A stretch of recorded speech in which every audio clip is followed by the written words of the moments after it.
Hi friends, আমি তনুশ্রীস কিচেনে সবাইকে স্বাগত। আজকে আমি কোকোনাট আইসক্রিম তৈরি করে দেখাবো। কোকোনাট আইসক্রিম তৈরি করার জন্য প্রথমে এখানে আমি 1 কাপ পরিমাণ কোকোনাট মিল্ক নিয়েছি, 1 বাটি ফ্রেশ ক্রিম নিয়েছি, 1 বাটি গুঁড়ো চিনি নিয়েছি আর 1 বাটি নারকেল ছোট ছোট টুকরো করে রেখে দিয়েছি। এবার একটা বোলে ফ্রেশ ক্রিম ঢেলে নিচ্ছি। হ্যান্ড ব্লেন্ডার দিয়ে 5 মিনিট ধরে বিট করে নিচ্ছি।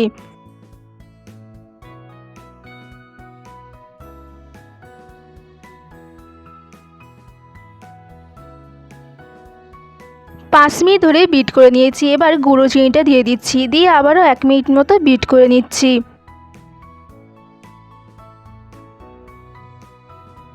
নারকেলটা আমি মিক্সিতে পেস্ট করে নিয়েছি সামান্য পরিমাণে কোকোনাট মিল্ক দিয়ে। এবার ওটা দিয়ে দিচ্ছি আর খুবই সামান্য পরিমাণে কোকোনাট মিল্কটা দিয়ে দিচ্ছি, দিয়ে আবার বিট করে নিচ্ছি।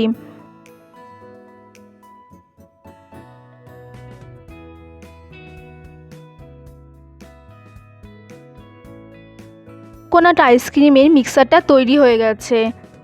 যেই বাটিতে আমি আইসক্রিমটা সেট করব সেই বাটিতেই মিক্সারটা ঢেলে দিচ্ছি। কিছুটা পরিমাণে বাদাম কুচি দিয়ে দিচ্ছি উপর থেকে আর নারকেল কোড়া দিয়ে দিচ্ছি। এবার উপর থেকে ফয়েল পেপার দিয়ে ভালোভাবে মুখটা আটকিয়ে দিচ্ছি। 8 ঘন্টার জন্য ফ্রিজে রেখে দেবো। 8 ঘন্টা পর ফ্রিজ থেকে তারপরে বার করব। 8 ঘন্টা হয়ে গেছে। 8 ঘন্টা পর দেখতেই পাচ্ছেন কোকোনাট আইসক্রিমটা পুরো তৈরি হয়ে গেছে। এবার একটা চামচ দিয়ে আমি আইসক্রিমটা তুলছি।